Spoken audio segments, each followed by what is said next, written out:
And I even tried to become a refugee from Sweden. Yeah. And it didn't work. Yeah. So I wrote a message on LinkedIn. I am home 1 year. I want to speak Finnish. And I am willing to pay lunch for anyone that speaks Finnish for 1 hour with me. That's another thing I would maybe do, to fool yourself, or to force yourself, or to motivate yourself. Make irreplaceable and non-reversible promises. But the integration of immigrants into Finland could be solved by that you have free lunches paid for, as long as Finn that wants to teach meets up with an immigrant that wants to learn, and they eat and speak only Finnish there. The government should pay these lunches. I agreed with her every Thursday at 11, I'll buy her coffee. So I did that. Awesome. Yeah. I had another, now she actually disappeared. You know, she's quite old, she's like 85. Oh, he stopped coming. Yeah. Meet Erik Åkesson.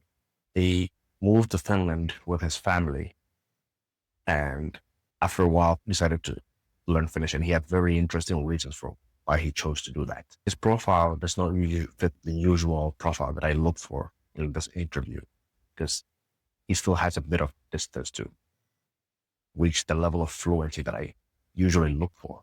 However, I wanted to interview him because he had very interesting ways of improving his Finnish language. So I was really curious about hearing the full story and sharing that with you guys, in case, his methods work for some of you. So with Erik Åkesson, am I pronouncing it correctly? Yes, that's really good. How does Finland show up in your life story? Yeah, so I, back in the day when I was studying, I was like 25, I got a Finnish girlfriend. Yeah, and then we moved around the world a bit. We moved to study in Switzerland, and then we moved to London, both of us, to work for banks. So we did banking, both of us there for 6 years. And then she got pregnant, and that was very nice, of course. Then we decided that we didn't want the kids to grow up in London because it's too polluted and bad air, and you have to work insane hours, so you don't, sort of 15, 18-hour days always. So you wouldn't know your kids, essentially. Right. And school fees are sort of 40,000 euro per kid per semester. Yeah. And a house like this is 5 million euro at least in London. Yeah. Or sort of the living costs are just insane. And that means that you have to work insanely much and you don't have time for your kids. So it wasn't the place for us. So then we moved back, and then actually I got a job in Copenhagen. So we moved there because it seemed nice, and that was nice. And then we had another kid there. And then we wanted to move back from there, and we figured we would move to Stockholm because it's halfway between Finland, where her family was, and Gothenburg, where my family is. Yeah. And that worked for 5 years, and we had another kid there, and then we moved to, and then I worked for Danske Bank, which is a bank that exists in all the Nordic countries. Yeah. And suddenly there was a big job open in Finland. We had tried to move to Finland earlier at some point, actually, but it was very hard for me to find a job here because I don't speak the language. And then suddenly there was an opening within Danske Bank, so I could move within the firm, and then the language didn't matter. Then I thought, okay, let's go for this because I can always move back to Sweden. Right. There are many of jobs in Sweden for me, but there are not so many jobs in Finland for me. Right. So we took the opportunity. Another thing that was a pull factor for us was the education of the kids. So we have 4 kids. And at that time, the youngest guy, Ivar, he's now 17, he was then 7 and he went to school. So Ivar, at the time, Ivar was 7 years old. Yeah. And the school system in Sweden, something has gone wrong with that. Okay. But the Finnish school system is like the best in the world, and everybody knows that. Right. And when the chance then came to move to Finland, it was a career move for me, and I can always move back, but also for the family. We perceived it better that the kids go in Finnish school than Swedish school. So I'm really happy with that move in that sense. Just let me just look in the camera for the Swedish people. Just you heard it. I say it, and I'm Swede from Sweden, so I can say it. Yeah. Yeah. But something has gone wrong with it. My feeling is that something has gone wrong with the Swedish education. Okay. But the Finnish hasn't. Right. And there you go. So that's why we are here. And that was 10 years ago that we moved here. Then I knew very, very little Finnish. Yes. I figured out that when I'm negotiating this deal with the bank, they will always be generous when they are trying to get me to move. But once I've moved, I will just be another employee. Yeah. So negotiate before when you can still negotiate. So I negotiated the language teacher. I had in my contract that Danske would pay for my own teacher. So when I moved over, It was quite a big job. I was global head of foreign exchange trading at Danske Bank, and I was heading up a trade floor here in Finland with 50 people. So it was two kind of big jobs that I had, and it was quite stressful in the sense that they are high-performing jobs that you don't just do on the side. Right. All around in the world doing foreign exchange sales. And I was traveling a lot. So I was, the stress levels were quite high. And when I started to study Finnish, it was very difficult. Essentially, my brain capacity was used, and whatever I learned, I just forgot. It was really difficult. And I studied together with another guy from India. Great guy. You should interview him too. Him and I had lessons together. And then we learned a lot of Finnish, but not as much as we would want. And it was really difficult. So I sort of gave up. But then after, 4 years here, we had another kid in Finland. We have 4 in total. One born in London, one in Copenhagen, one in Sweden, and one in Finland. All in different countries. They all have different... No, they're actually all Finnish and Swedish. Okay. But they're born in different countries, all of them. Right. But we had the youngest daughter then. And since I was working so much with the other 3, I didn't take enough paternity leave with them. And then I decided now it's going to be done differently. So I took a whole year off, actually 15 months. Right. And then after a little bit of being home with the daughter, I realized that I am very busy with simple tasks. Like I change nappies and I cook food and I clean and I do things, but my brain isn't really occupied. So I remember things now that I learned. It was a really very different experience after a few months when the stress started to wear out. And then I realized, okay, now I'm going to learn the Finnish. So I hired my own Finnish teacher where I would study a little bit over Teams, an hour or 2 a week just to get the grammar in. But I knew that my real problem was that I could never speak. Right. So, and that's the big problem, I think, for every foreigner here is that you move here and everyone speaks English to you, and it's really hard to get to use. So what I did and what I would recommend sort of everyone to do is, so essentially if you hire a Finnish teacher for 90 minutes, that will cost you at least €100. So it's quite expensive. But I was thinking, who can I speak to that doesn't speak English? And I was thinking, first, actually, I was thinking like homeless people and drug addicts. They don't. And it's a little bit funny because I was in the church and I had the singing classes with my daughter. So you were going there and you sing kids songs with other Finnish parents, and then you don't understand anything, but you sing songs. And in the church, I walked past the poster on the wall, and it said that there is soup lunch, €4.99 for lunch for poor people. I was thinking, that's great. They will not know Finnish. So I went there. In English? Yeah, sorry, yes. They won't speak English with me, or they won't speak English at all because they are, drug addicts.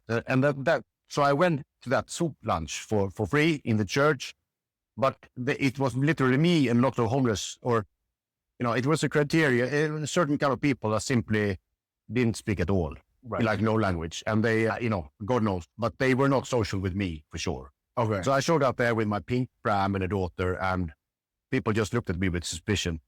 I made one friend there, a lady that was retired. And then I was thinking, okay, so it didn't work to learn Finnish from the homeless and drug addicts, but where else can I find them? Yeah, what about the retired people? Yeah. And because they will be old. Right. Because I know my ex-wife's grandma, she's 93, doesn't speak a word of English. Right. With her, I had to sort of speak Finnish. And I was thinking, that's the thing. But where can I find retired people? So I wrote a message on LinkedIn with my own really poor Finnish that, dear all and everyone, I live in Tapiola and I am home 1 year and I want to speak Finnish. And I am willing to pay lunch for anyone that speaks Finnish for 1 hour with me and doesn't swap language. Right. And then I had 14 people responding to that. And obviously some of them were my friends, my sort of people I know that work in Finland. And they said, hey, this is a brilliant thing. My mom or dad lives very near you. The dad died some years ago and she's a bit lonely, and it would be great if you had lunch with her. So can I connect you with her? So I got 4 retired Finnish people. Well, 3 plus that lady I met on the drug addict lunch. And then I had 10 other people that I met a little bit less frequently. But these 4 people, I booked a weekly lunch with them. So I had more than 100 lunches in that year. So I booked the same table in the hotel in Tapiola, Monday, Tuesday, Wednesday, every day for the whole year. And then I fed Ines at 11, I fed her the food. And then I put her in the pram and I walked her 20 minutes walk to the hotel, and then she would fall asleep. And as anybody with kids would know that once they have eaten, they will sleep like for 3 hours. So I parked her outside the window and she slept, and I had a baby alarm in the pram, and then I was sitting on the other side of the window inside eating. Right. So, and that would cost them, €9.99, I think it was, for a lunch for me and one for them. Yeah. And then you would speak for, 90 minutes until Linus would wake up. Wow. Yeah. And that was very nice. And it was very, in the beginning, it was really awkward because I couldn't really say much. And actually, they were really highly educated, smart people. They all spoke really good English, really good Finnish. They were Swedish.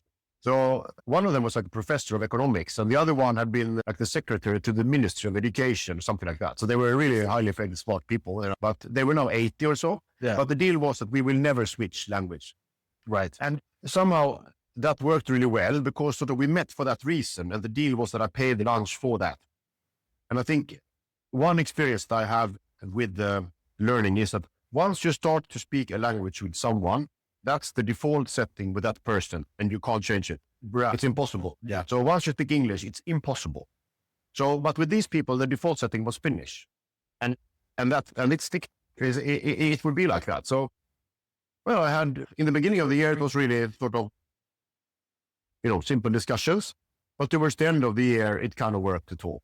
Right. And then I put also a very great effort into whenever I would go for like the hairdresser, take a taxi, shop food. I really tried to force Finnish into every social situation I could. Right. And right. I simply learned to say that I want to speak in Finnish, like, please don't change. Let's speak slowly and nicely. Right. So once you do that thing, the Finns are quite nice in sort of taking care of that. Yeah, because when we were talking, you immediately said that. That was like the first thing you said to me. Yes. Yeah.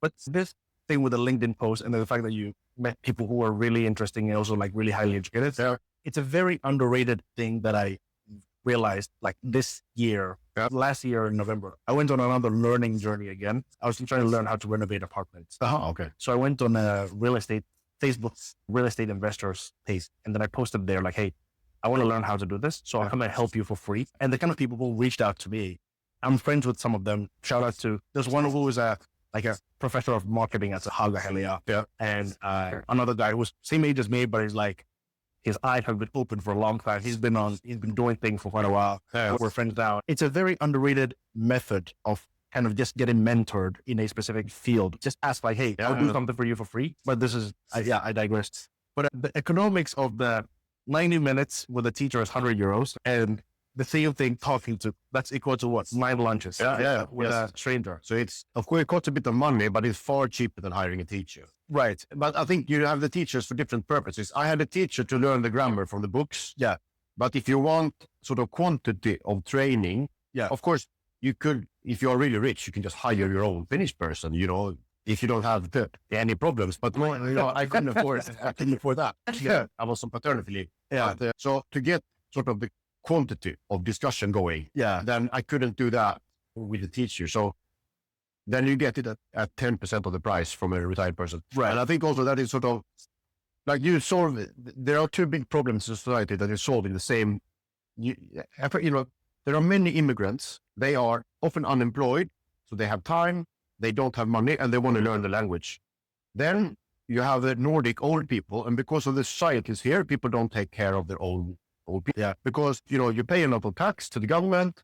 They are then supposed to take care of every aspect of everything. So, for example, the young kids, you send them to kindergarten so you can work more and pay more taxes. And the old people, you send them to an old people's home when they sit. So back in the day, the young and the old people would sort of cancel out as a problem. The old people would take care of your young. Yeah. So they are busy over there. Yeah. But now we send them to different homes and they don't meet, which is sort of another problem. But the old Nordic people are very isolated.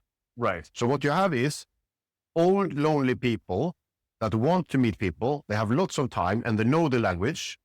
And then you have immigrants that have a lot of time. They want to learn the language and they don't have a lot of money. And so this is these 2 groups should meet all the time. So old people. Yeah. And then also just immigrants. Yes. So old people have a lot of time and they want to meet people and they know the language. Yeah. And the immigrants have time and they want to learn the language. Yeah. So these 2 groups is the perfect match. Right. So what I think should happen And I think in some places it does happen, but in every Finnish city there, or any city, Sweden should have even more of it actually, because Sweden has big problems with this. But the integration of immigrants into Finland could be solved by that you have free lunches paid for, as long as Finn that wants to teach meets up with an immigrant that wants to learn, and they eat and speak only Finnish there. Right. Government should pay these lunches. That would be actually that would be and one thing that would also solve is the ultimate loneliness. Yes, and that's a big structural problem in the Nordic, but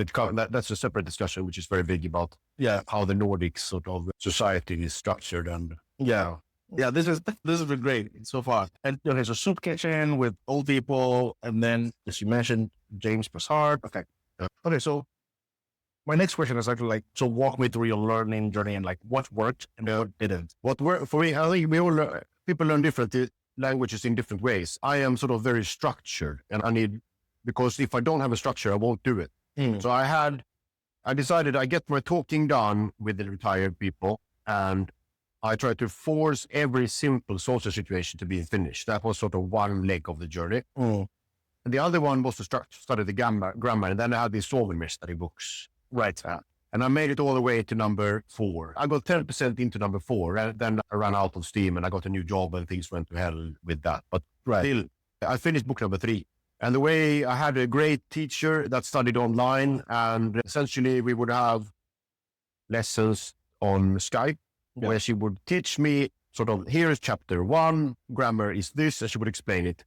And then I would have to do homework, and I would do it in Word in the computer. And then the things I didn't understand, we would start the next lesson with going through them until we had cleared it all out. Then we took another chapter. No, the one-on-one. Yeah, right. Okay. One-on-one on Skype. So 1, go through the grammar. 2, I do all the exercises. 3, we go together through all the things I didn't get and we correct them. And when I understood all that, next chapter, exercises, correct them, next chapter. So I was very sort of militant with that. Right. And from this, I was just going to ask how much would this cost? But then from this, I guess, that each hour is... Yeah, it was something. Yeah, it was, maybe an hour, but this was 5-6 years ago. I think an hour. I got some special deal with her at maybe 60 euros an hour or something. Okay. And that's not nothing. Okay. But I really wanted to, and I think this is a bit sad, I really wanted to learn Finnish. So I tried to be signed up, as a refugee, to go to these classes for people that arrive here. So that I would go and get, a sort of kielikylppi, this sort of language path experience where you really, right. Okay. And it turned, no, that, it was really difficult. It was impossible for me as a Swedish person working here to get that. They said, no, you need to be a refugee to do that. Oh. Yeah, but I'm not a refugee. I am a Swedish person that has moved here voluntarily, and then you can't get anything. Besides, you already have a job, so you are getting no training. So because I came here voluntarily and I had a job, there was no way I could get any help to learn Finnish, even though I offered to resign from my job and do it for free. Right. No way. Interesting. Through which organizations were the ones that were kind of denying? Oh, well, everyone. I can't remember what it was. I even tried to become a refugee from Sweden. Yeah. And it didn't work. Yeah. Well, what was your? No, I tried to say that Sweden is to come, like, I have to leave for political reasons. They were like, you cannot be a political refugee from Sweden. So no, it didn't work. But if I had managed to pursue that long enough and become a refugee from Sweden, maybe that would have then stranded in the fact that I already had a job. Right. But I tried every route to get treated as an immigrant to learn Finnish well. Yeah. It was impossible. I feel like this is going to be a good clip. Yeah, it's quite sad. Like, hi, I am Swedish.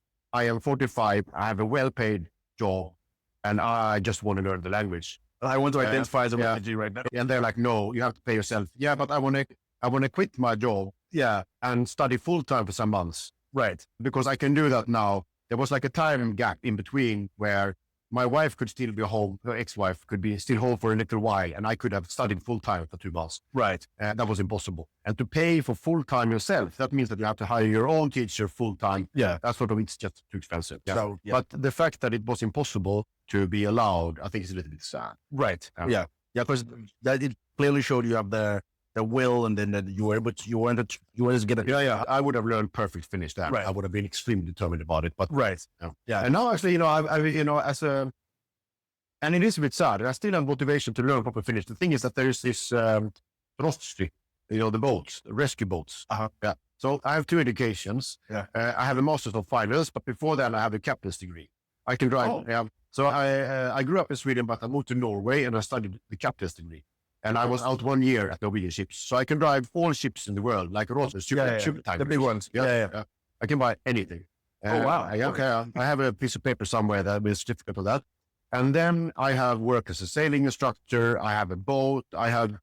I've been boating since I had my first own boat when I was 3. My dad built one for me. Right. So my entire life has been about being on boats. And so I wanted to work on the rescue boats here because they need volunteers to drive the boats. Yeah. But my Finnish isn't perfect. So I can't do that. Because on these boats, all the radars and everything is like in Finnish. Yeah. And the radio communications is in Finnish with the Coast Guard. Naturally. And they are like, you need to speak perfect Finnish or you're out. Yeah. So the fact that I am a fully certified captain and that I will be one of the most proficient volunteers they will have. Yeah. No.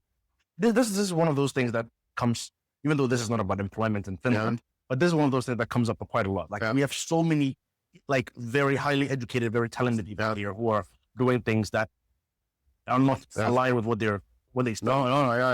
I'm lucky that my professional, I work for Bearing Point. It is my laptop. We are trusted, confident, and easy to work with. Bearing Point. So it's quick plug right there. Weird, but it's a tech consulting firm, and that is sort of, you can work in English all over the world. And we are 6,000 people all over the world, so that's not the problem. And I am lucky to have landed that job, but I am also a captain. And if I had only been Finnish, I would probably been welcomed with open arms from Trossivene. Right. Right. And I'm a captain, and I'm not allowed to be part of that. I think it's really sad. Yeah. It is for sure. For sure. Yeah. We just please go. Yeah. Meripelastussarja. These boats. Both. Meripelastussarja. Yeah. What resources do you use? Okay. Which ones did you find?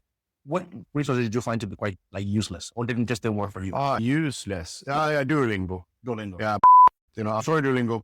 I have nothing against Duolingo. I'm sure they're great for something, but it's just, I don't know. It's just too much games. I don't like the gamification of stuff and like sort of I don't think it's a time efficient way to study. For me, I use something that unfortunately doesn't work anymore. It's called Voclab, which was the brilliant, best ever app. Essentially, it was an app that would, you could put all, you bought it for 10 euros and it would come with 5,000 words and it would question you on them with a certain, interval. And as you got to know them better and better, there would be a longer and longer in between when you got them. And then you add my own words as well. So after a while, I knew that I had sort of 7,856 words. Wow. So, it was like close to 8,000. Voclab. Yeah. That doesn't exist anymore, really bad. And I put an enormous amount of effort. All my kids have recorded small MP3s with all the words that I learned. Right. So that's really bad. And that Voclab disappeared. But that was my most important thing. The Voclab. Yeah. Okay. Yeah. Okay. The other, And Duolingo doesn't. No, it didn't work for me. So. Okay. Right. I think maybe though that Finnish was a new language on Duolingo when I started.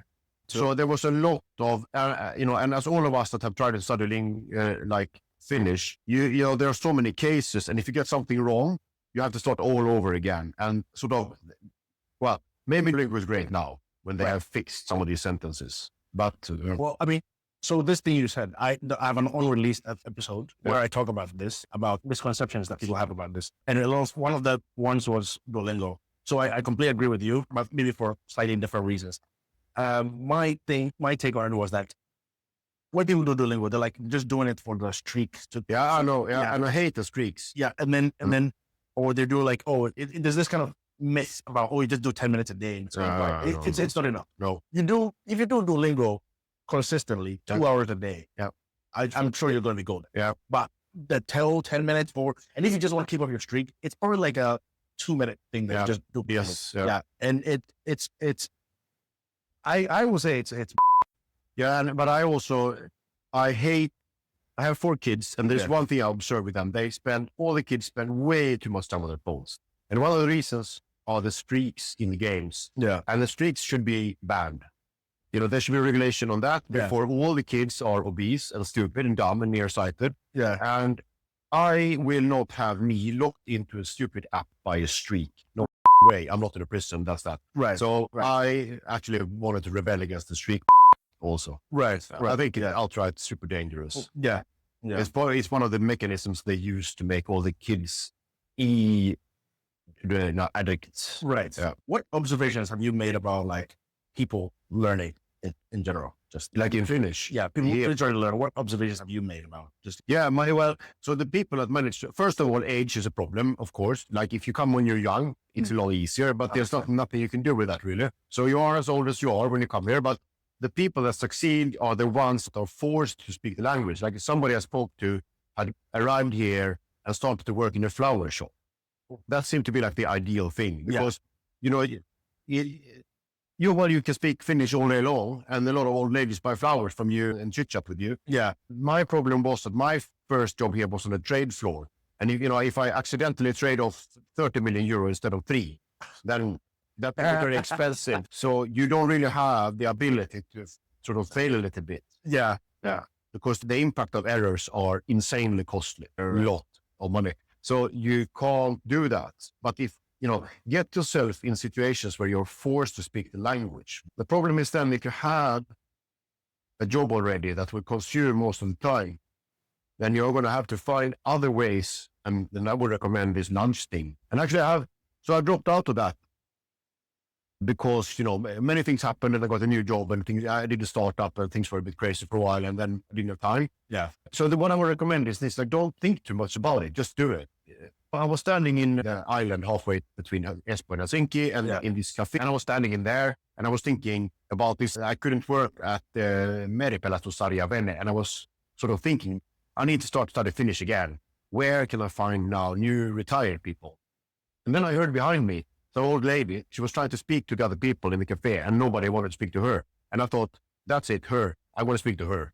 Yeah. So I just turned around and, hi.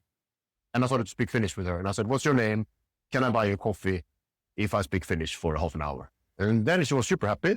I spoke to her. It turned out that it was her daily routine. Every day, she would wake up, eat breakfast, read the newspaper. And then at 11, she would go down to that cafe, buy a coffee and a croissant, and then read the Swedish newspaper there. Okay. So every single day at 11, she was there. And I had a client meeting at 11. Every Thursday, I had to be in Ruoholahti. And so there was something, for some reason I had to be there. And then I agreed with her every Thursday at 11, I'll buy her coffee there. So I did that. Awesome. Yeah. I had another, no, she actually disappeared. She's quite old. She's like 85. Oh, She stopped coming.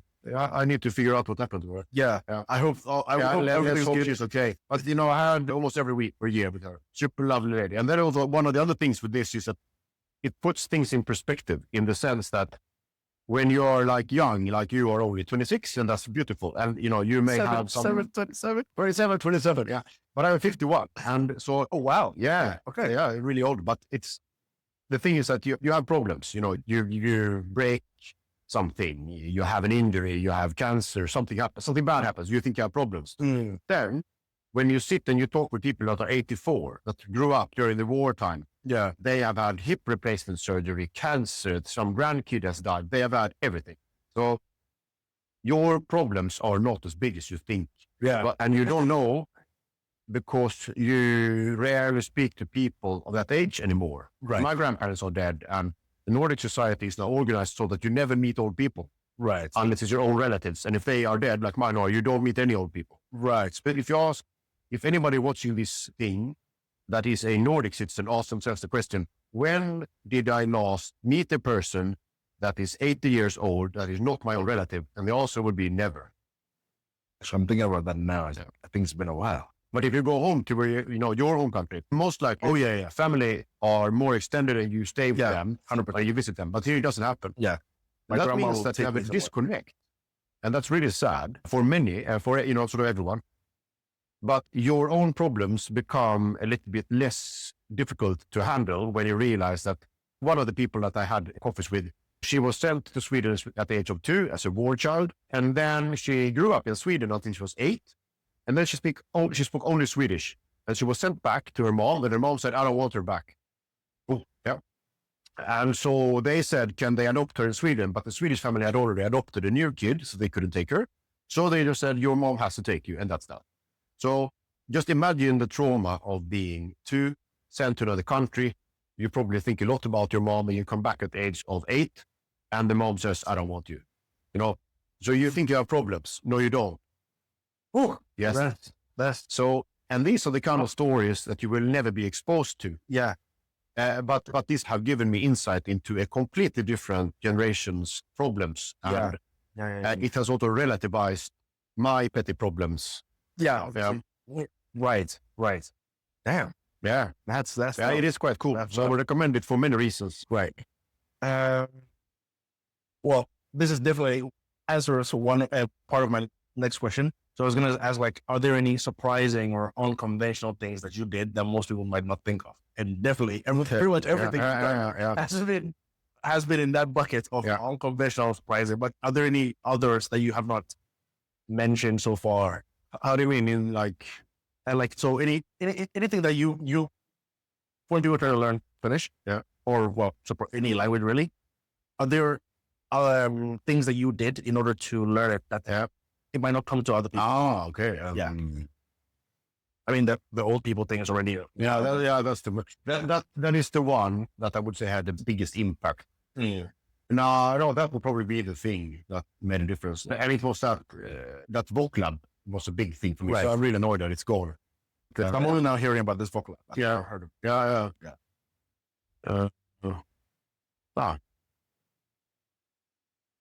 Well, that would be it.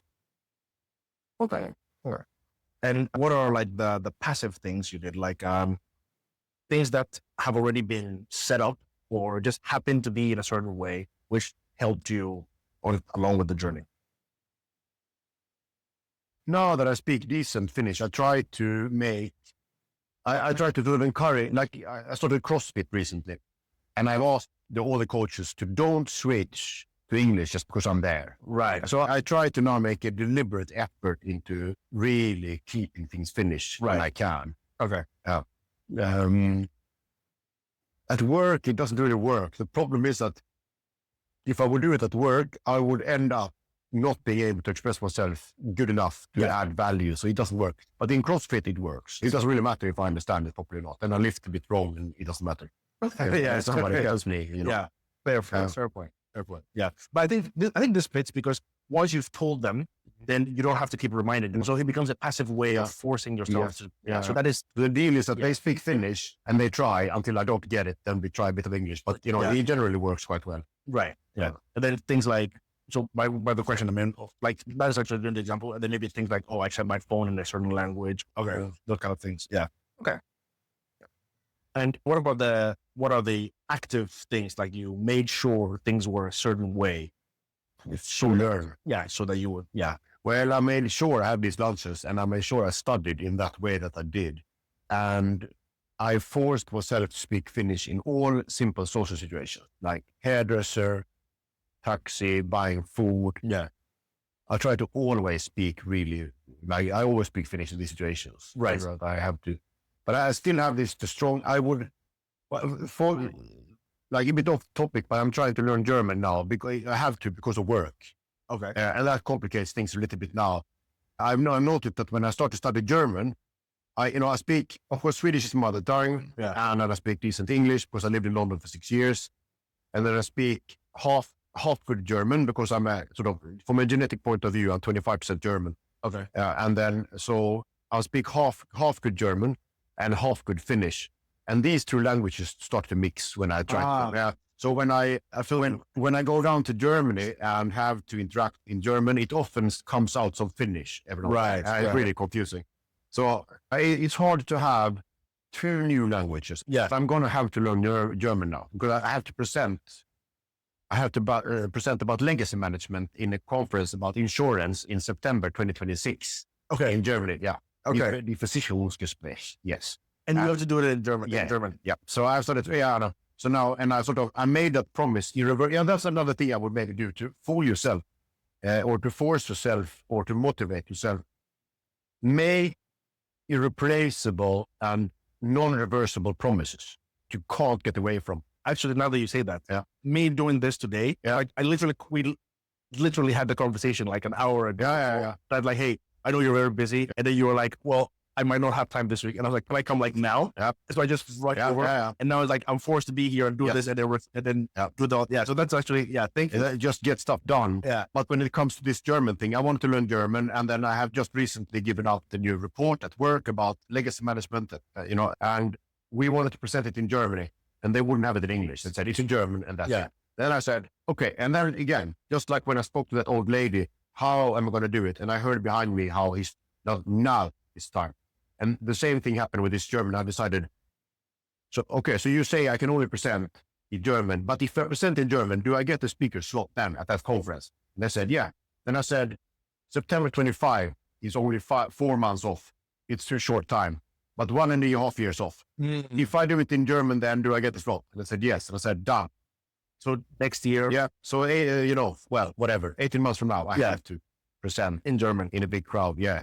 In somewhere. So now I'm motivated. There's no escape from this. So basically, like, box yourself into forcing yourself to do the thing. So make promises that you can't get away from and expose yourself to situations where you're going to have to. Right. I think it also kind of aligns with what I did, which was more like, if you know me in 2022, when I did the thing, it was like I made a LinkedIn post and then also on Instagram and WhatsApp stories, wherever I could post it, that if you know me, you speak Finnish, we're only speaking Finnish. Okay. So like, I can't show up like the first time you see me and be like, no. We're speaking English. No. So it's that was good because you essentially reset the default language to Finnish with everyone there. Yes, without having to have a separate conversation with every single person. Yeah. There was actually some guy who was like, "Oh, why are you announcing this to everyone? What, you're just seeking attention." And as much as I'd like to say the F word, I don't want to re-edit this. So. No, but then it is also, it's a great marketing pitch for you as trying to get jobs and all that. So, because I think, definitely. So, I think and I know so many foreigners that struggle finding jobs. And unfortunately, even though this is a topic that gets you into trouble every time, I think there is let's just say it's going to be far easier to be sort of, have my skin color from Sweden than your skin color from somewhere else. Right. It's just so much harder because I don't know, there is that level of, I wouldn't say it's an outright racistic thing, but there is definitely a lot harder for colored people. Like it's on prejudice, just naturally, for sure. Wherever you want. Yeah. Okay. And I think it's super sad, of course, and it's really hard to break. I know a lot of I know a guy with a PhD in chemistry that works delivering post with the mailman.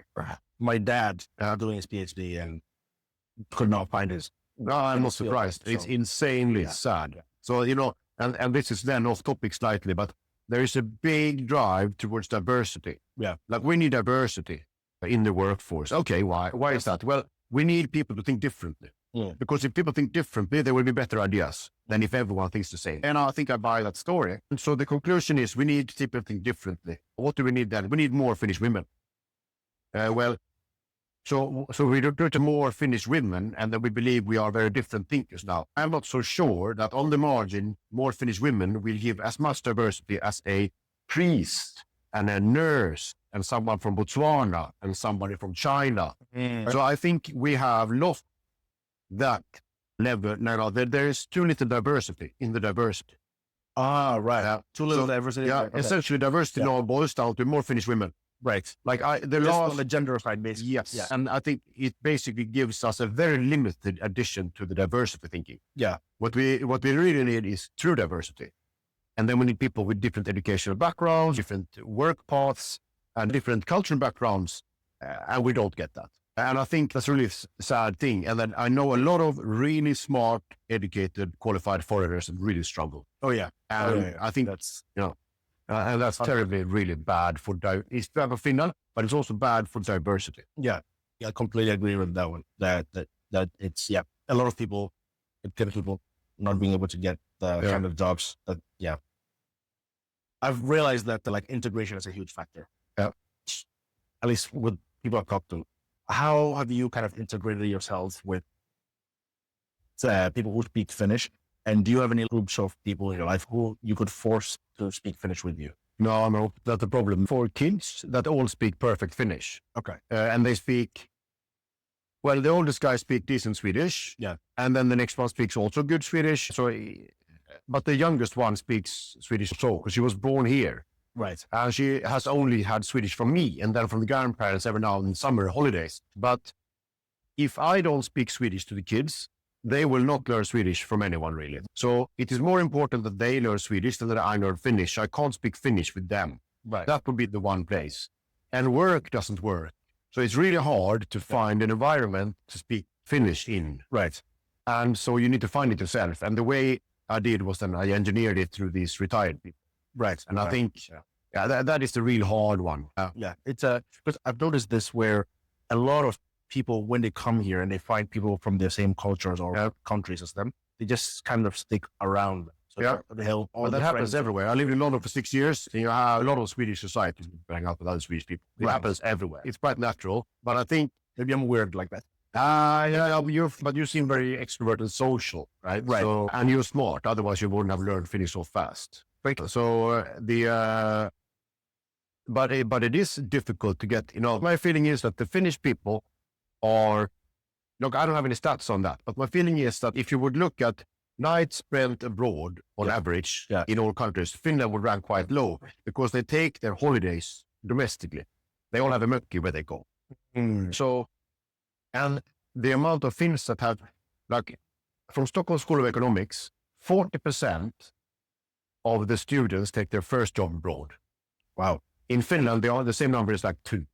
Yeah, I don't have the real stats on that, but sort of the amount of Finnish students that start their careers abroad is just minuscule compared to what is in Sweden. Okay. So you have very many Finns that have never lived abroad, and they don't understand what it's like to come to a new society. So, I've had many discussions with this, that people, they go like, but just do something, no, it doesn't work when you come from abroad. Yeah.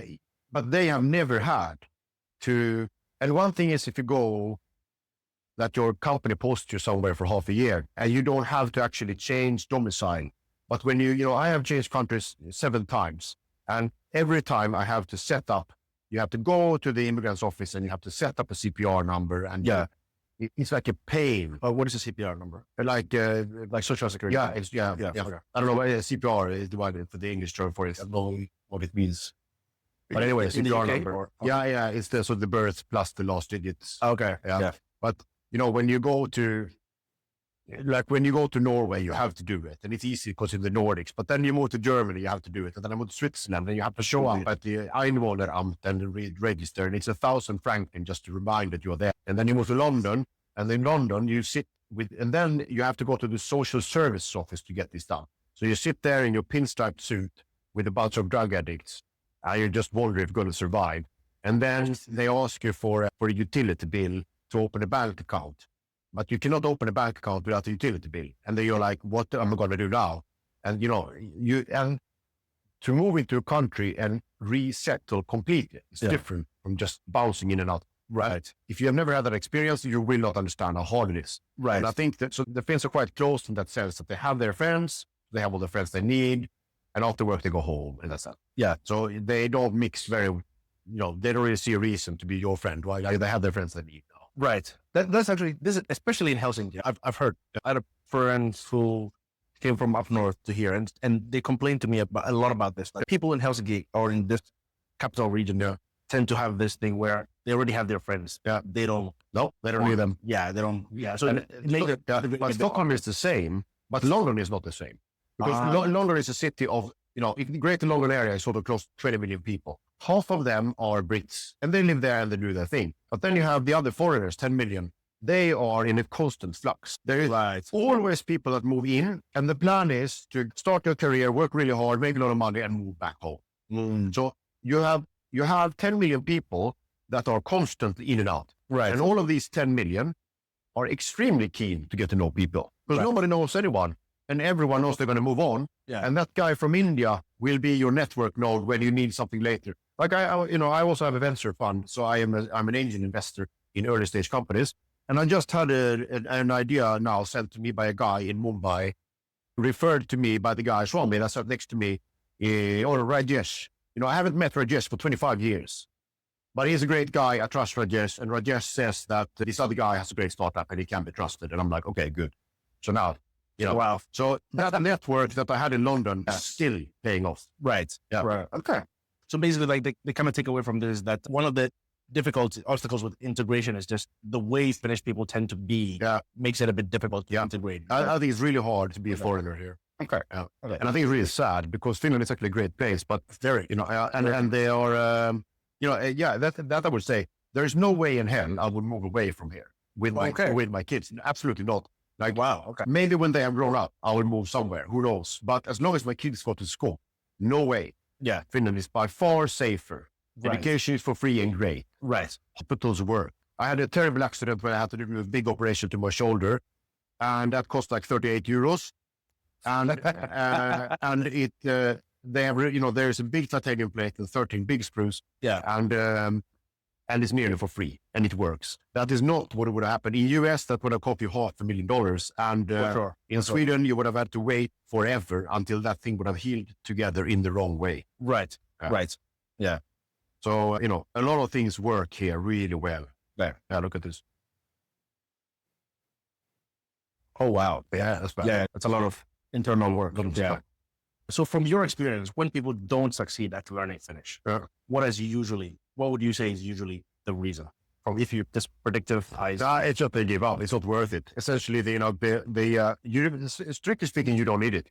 You don't need it. Everybody will speak English and Swedish to you. Or to me, I even have 2 languages that they all speak. Yeah. So I would only really, really need it when I spoke to my ex-wife's grandma. She's 93 and she doesn't speak. That is the only person that would not be able to speak English with me. So in a strict sense, it is a wasted and it's an insane amount of time you're going to have to spend to learn it. Right. So the cost benefit calculation is strictly against doing it. So that's a bit of a problem. Yeah. There's one observation I've made, which is a fairly defeatist, but it's that it's similar to addiction. In addiction, you work so hard. At least I've never been addicted to anything that would ruin my life. But my observer understanding of addiction is like, you put in a lot of effort just so you can have a normal life. And it's the same with Finnish. You're doing so much effort so you can have a baseline level of living. It's and if you have put the same amount of effort in other things. Yeah, that's the thing. The trade-off becomes, should I put this effort into learning Finnish, or should I put the same amount of effort into learning to play violin, learn Spanish, sailing, and Russian? Right. So the marginal benefit of learning Finnish is really crap. Right. But then what is it called?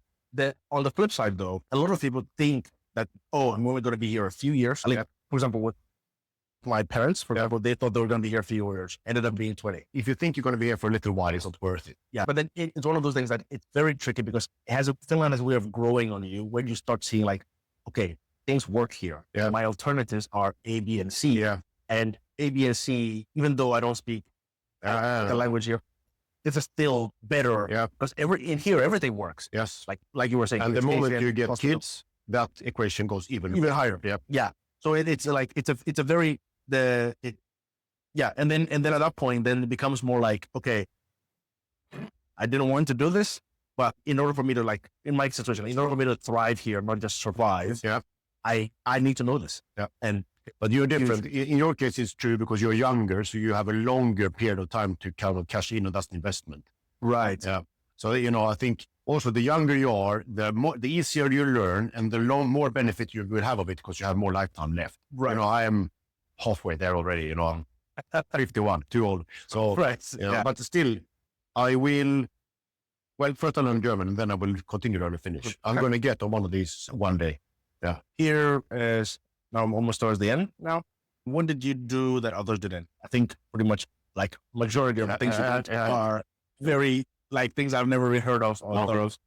But is there anything from there so far that you maybe haven't had an opportunity to mention? Not really. Okay. Then I think we could maybe just skip that one. Okay.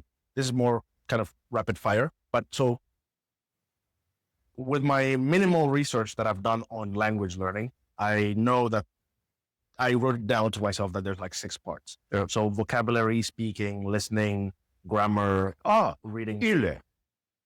Okay. Yeah. I love that. Yes. Sorry. Yle. There is Yle uutiset selkosuomeksi. Yes. Yeah. That is the best thing. That is incredible. Yeah. So 5 minutes every day, you can log on to Yle Arena. Yeah. And there will be the news wrap as a radio and a TV. Yeah. 5 minutes, and they speak like this. Everything is correct and slow. Yeah, that is by far the best way to learn listening skills. 100%. 100%. Those, for me, podcasts were a huge part of. That was one of them that I listened to. Yeah. Okay. Right. Yeah. So the 6 parts thing. The 5 was reading, and then 6 was writing. So just kind of rapid fire. I'll just say one, and then you say all of the things. Yeah. So let's start with vocabulary. What things did you do to improve vocabulary? Voclab, And that was that. that was the only one. Yeah, that's what I did, but that's gone now. Okay. But what about in terms of did you find new words? Everywhere. Okay. So I recorded every time I found a new word. I recorded a small, like here. I had a WhatsApp group with my language teacher, and every time I came across a word I didn't get, I wrote to her immediately. Every time we had lesson, we would start off by looking. So she wouldn't respond to them, but at the beginning of every lesson, we would look at that group and clear out the backlog. Every time there was 10 words. Commercials are good because in commercials they often have to use a little bit of wordplay to make things sound nice and catchy. right. Commercials are quite good to use because there's a lot of word twisting in them. Right. That's what I did. Texted to her. Right. Yeah. One of my favorite things in English is wordplay. And it annoyed me so much when I can't, because I like to make jokes. Yeah. And it was getting on my nerves that I couldn't make those kind of jokes in Finnish. I mean, I still can't really very well, but like now when others make it, I kind of get it. And when did you arrive here? I came initially in 2008. And then I've been in an international school or in English school my entire time that I've been. Okay. So how old were you then? I was 11. So in 2013, I moved back to Ghana for high school. Yeah. Then when I came back, that was when I was like, I know another guy from Ghana. oh, Yeah. you work with... No, let's find his name. Like, Nanayab. Right. You know him? No. No, but it's a relatively common. Okay, he's great. He's been a pro basketball player. Oh, wow. Yeah. Okay. He's a great guy. He speaks perfect Finnish. He does? Yeah. Okay. That might be also somebody I can know. So Yeah, I can, Nanayab and James and Peter. it is okay. Oh, And I guess he moved here later on in his life. don't know. Okay. James. And then Abel or Peter. You said Peter. Peter. Peter. Yeah. Peter. Lovely. Yeah. I'll text you about them later. We're old people. Yeah. Lunches with old people. And to force the social situations, every single simple one, just start speaking Finnish. And then listening. Would be the one. Okay. Yeah. What things from your learn did you? So Self-performance news. Yeah. Uutiset. And then anything else? No. Just that. Yeah. Okay. And then what about grammar was, Yeah, the Suomenmestari. and then teacher, I guess. Okay. And reading? It was the Suomenmestari book, so it had text in them. What about writing? But Writing. that was also Suomenmestari, And now just a few more of the times when you found it like most difficult. What were the times where you found it most difficult to continue? Jason the Glow. Well, I don't know, when I was tired. Yeah, I feel you. Some days, But you know, in the beginning, it's just hopeless. You study and study and study, and then you listen to something and you don't understand anything at all. And then every now and then you try. Every now and then, I remember I spoke to the kids. I can't remember. What was it? Yeah. There were 2 words, huudella and suurella. So one means if the listeners don't get it, means to rinse, for example, your hair. Right. That one. Okay. And huudella means to kiss. And I remember I went to the hairdresser and I asked if she could huudella. And she looked at me like, I had actually asked her if I could kiss her. But I tried to say, can you rinse my hair? And I remember like, why do I continue using myself like this? Every now and then you have these sort of, a normal situation just sort of goes really off rails. And I was thinking, I have to stop speaking this stupid language. And another one with the kids, I made the difference between keitto and keittiö. So one is like a pot, sort of like soup or salmon soup or something like that. And the other one is kitchen. Yeah. And I asked the kids in front of their friends if they wanted to have some soup. And apparently I asked if they wanted some kitchen. And then all the kids started to laugh. That's my nightmare, where like I'll start talking to kids and then they start laughing at me. And I know, but it happens. So you need to simply keep pushing on. Yeah. Do you have any encouragement for people who are just in that kind of spot? I just do it. You just simply have to get over it. I mean, actually, when I was on paternity, before I started with retired people, I went to my mother-in-law, so my ex-wife's mom, and had a coffee every morning. Then once a week, every Thursday morning, or something like that. It was like 1 day a week I went there. Yeah. And then I think maybe that's a soft way to start that you go and you find somebody you know already. Yeah. And then you have once a week where you just get started in a safe space. Right. I did that before I started to have the lunches with all the retired people. Right. So I was at least on a level where I could say what my name was and that kind of things. Okay. Sounds good. How has it like become better now that you live in a country where you speak the language? Yeah, well, I don't really speak so well. So, but it's sort of, well, a lot of I have a choice. I'm here, divorced, I have 4 kids. What am I going to do? I'm not going to leave the kids. I'll be where they are. Yeah. And so I'm going to be here for 10 years and that's that. Then I will figure out what to do, but who knows? But in your day-to-day, you haven't found that it's make some things easier or better? Or... Nah, if anything, it's sort of the social positive. So in my job, I interact a lot with C-level bank executives, so like CEOs, that kind of things, CIOs, so CTOs. Yeah. And I actually try to speak a bit of Finnish with them because it levels the play field a little bit. The fact that I have learned the language means commitment. Actually, here comes another piece of information that might be good for this discussion. So when I moved here, 10 years ago, the Finnish people they're quite used to that somebody is sent from a head office to fix something and then leave. They don't like that. And nobody likes, of course, to be fixed by people from somewhere else that then leave. Yeah. You're just sort of a career step somehow, or they are just a career step with you. So what I noticed when I moved here in 10 years ago, and I was head of the trade floor and I was global head of FX at Danske, people wanted to ask me, are you here to stay or not? But you can't ask that to the boss. You cannot go and ask the new boss that, are you going to stay or not? But there are proxy questions for that. So they would speak to me for a little while, and then they would ask, the question would often come up. And I realized later, they tried to figure out if I was there to stay or not. So they asked, so where do you live? And I said, well, I live in Pohjois-Tapiola. And they knew then that's an area where there are houses. And they were like, okay, so what kind of house do you have? I have this. Could you rent that or did you buy it? And I bought it. From that moment, something changed because they knew that if you buy a house here, you're here to stay. So I noticed that quite a few people had that as a proxy question to ask if I was there to stay. And that actually changed something. And the language has a similar effect. If you have learned the language, people take you more seriously. Essentially, if that guy has invested in us, then he's got to be a good guy. Right. So it makes a difference also for me, even if I don't speak perfect. It's a signal of commitment to them. Yeah. And that makes a difference. Okay. I will start, I'll keep this in mind as a bargaining chip.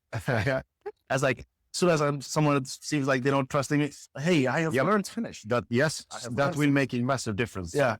Well, I had a few questions which were like more just because now we're talking only about the subject, but more of like to humanize the other person. Okay. But I mean, we've talked for quite a while. And so I know you're a busy guy and you've already shared a lot of like life things about yourself. So I don't think I need to get into those. But